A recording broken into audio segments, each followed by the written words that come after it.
Bien, para empezar a utilizar el equipo lo que vamos a tener que hacer siempre es calibrarlo. Y la calibración del electrodo se realiza con buffer. Los buffers normalmente se utilizan dos puntos de pH, uno inferior y uno superior. Algunos equipos también utilizan un tercer o un intermedio punto de pH o buffer. Todo depende de cómo sea la descripción del proveedor del equipo. Con dos puntos de calibración, uno superior y uno inferior, ya el equipo estaría listo para ser utilizado.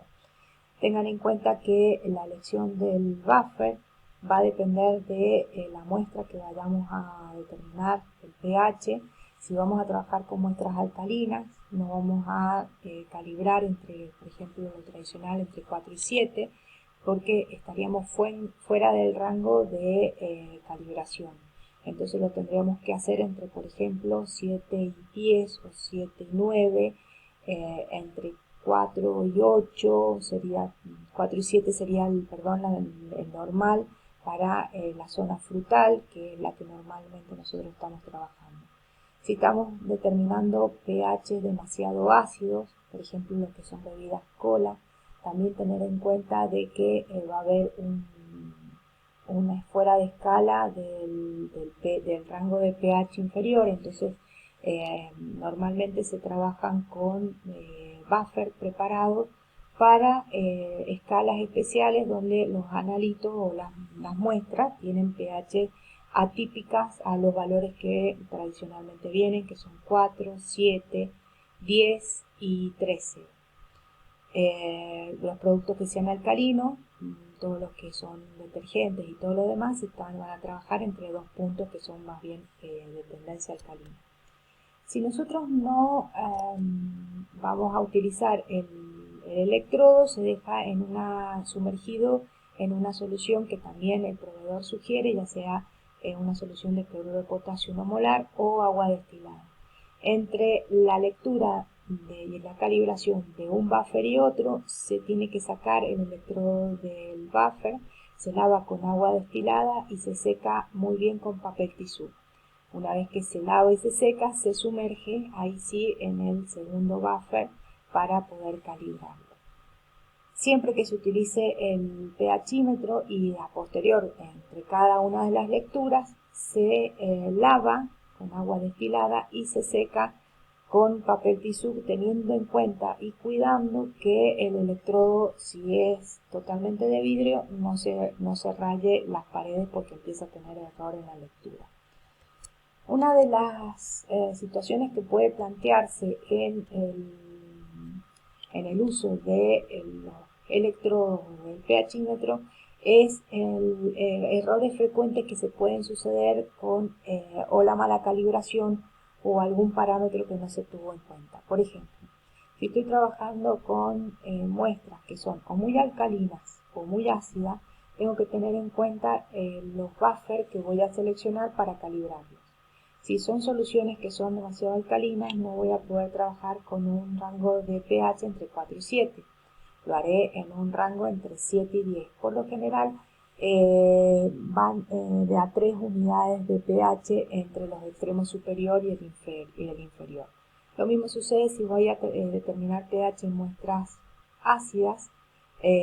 Puede haber un error en el extremo inferior del buffer que se ha seleccionado para la calibración. Entonces, después de una cierta cantidad de lectura, el display del pHímetro va a marcar error en la lectura o va a empezar a oscilar de tal forma que no quede la lectura final correcta, y entonces eso nos detecta que el electrodo está leyendo con dificultad o directamente tiene error en la lectura. El efecto de la temperatura, obviamente que siempre se lee en la temperatura ambiente, 20-25 grados centígrados. Entonces cuando las muestras se sacan de la heladera o de refrigeración, inmediatamente se hace la lectura de pH.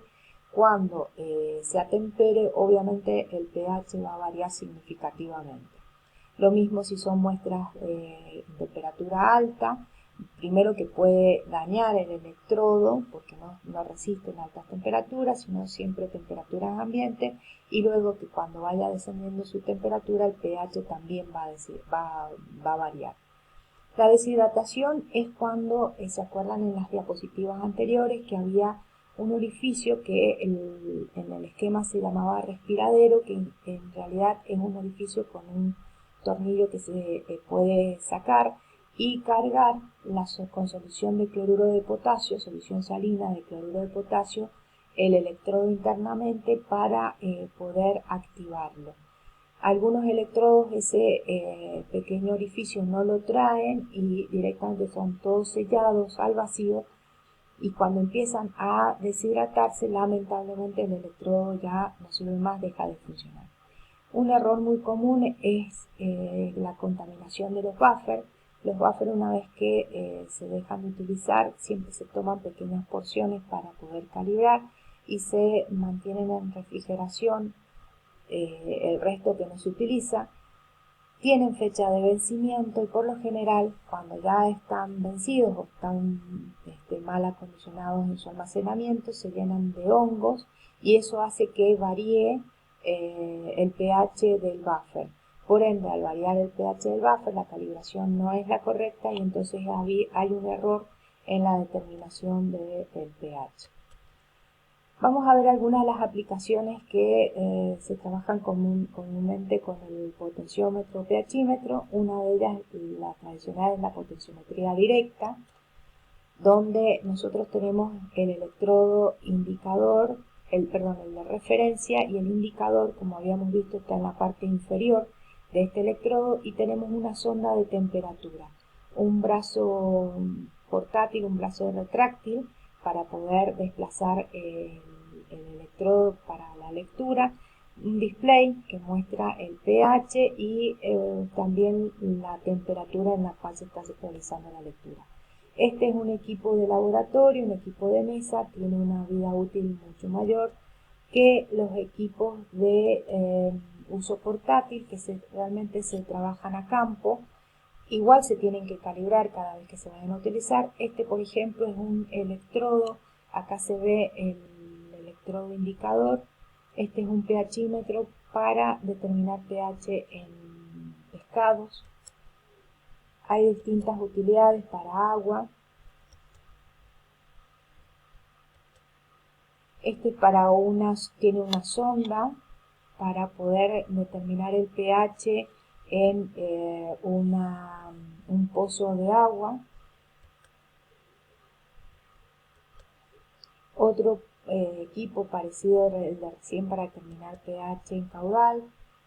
Este es también uno portátil para determinar pH en distintas sustancias.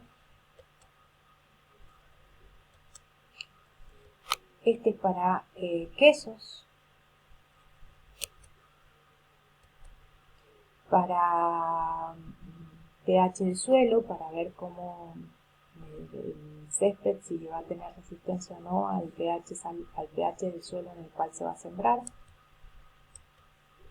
Este es un pincha carne, se pincha directamente en la carne cuando se hace controles, por ejemplo, en carnicería o en aquellos tipos de carnes que pueden denotar o que no han tenido tiempo de maduración o que son productos de animales no aprobados por SENASA.